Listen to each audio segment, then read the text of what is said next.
శ్రీమాత్రే నమః. ఓం శ్రీ గురుభ్యో నమః. అందరూ ఎలా ఉన్నారు? నేను మీ రామకృష్ణ ఖాన్, ఆస్ట్రో న్యూమరాలజిస్ట్.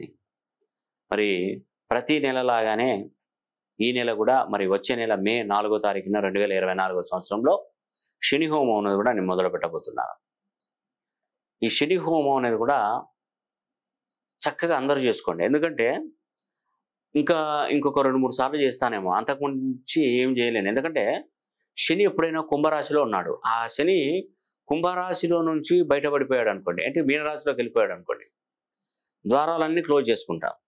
అప్పుడు మీరు బాధపడతారు, తప్పకుండా బాధపడతారు. అయ్యో అప్పుడే నేను ఎందుకు శని హోమానికి గట్టలేదు, శని హోమం ఎందుకు చేయించుకోలేదు అని మీరు అనుకుంటారు. ఆ బాధపడే టైం అనేది మీకు వస్తుంది. మీరు ఒకటే గమనించండి, మనం ఎన్ని ఖర్చు పెట్టినా శని భగవానునికి మీరు ఖర్చు పెట్టేటువంటి ప్రతి పైసా ఒక 1000 రెట్లు పెరుగుతుంది. గుర్తుపెట్టుకోండి.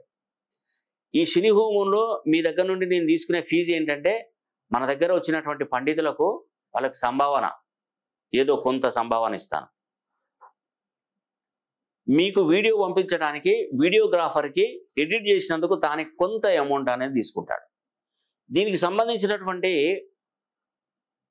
ఈ ఒక హోమగుండానికి వాటికి సంబంధించినటువంటి పూజా సామాగ్రికి కొంత అమౌంట్, దీనికి కలిపి ఒక అమౌంట్ తీసుకుంటాను. అంతకుమించి మీ దగ్గర నుండి ఎక్కువగా ఫీజులు వసూలు చేసేది ఏముండదండి.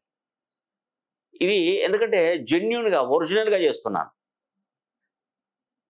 ఎందుకంటే నేను ఇన్ని సంవత్సరాల నుండి ఎప్పుడైనా మీకు శని హోమం చేయించుకోమని నేను చెప్పాను ఎప్పుడైనా? అట్లీస్ట్ మకర రాశిలో శనీశ్వరుడే స్వక్షేత్రమే, శని మకర రాశిలోకి వచ్చినప్పుడు ఎప్పుడైనా నేను శని హోమం జరిపించుకోమని చెప్పానా? లేదే.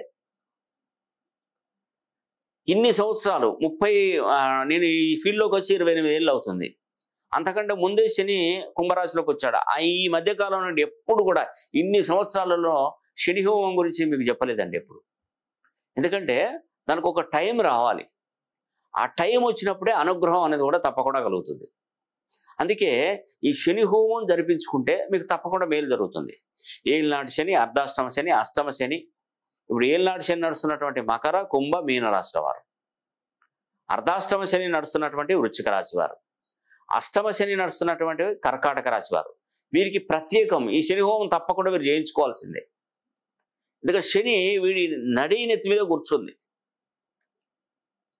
కూర్చున్నప్పుడు శని అనుగ్రహం పొందకపోతే ఎలా? మరి తప్పకుండా పొందాలి. ఇప్పుడు కనుక మనం చేయకపోతే శనీశ్వరుడు రాబోయే 30 సంవత్సరాలు మనకు అహర్నిశలు మనల్ని ఇబ్బంది పెడుతూనే ఉంటాడు. ఉద్యోగంలో వెనకబడిపోయే విధంగా, వ్యాపారాలు సాగక, మనస్సు చంచలమై, భార్యాభర్తల మధ్య విభేదాలు, అనేక రకమైనటువంటి కారకులం అవుతాం మనం. కాబట్టి ఆ శని హోమం అనేది కూడా మే 4, 2024 శని హోమం జరిపించుకొని మరి మీరు ఆ శని కృపకు మీరు పాత్ర అవ్వాలని కూడా మనస్ఫూర్తిగా కోరుకుంటూ సెలవు తీసుకున్నాం. సర్వే జనా సుఖినో భవంతు.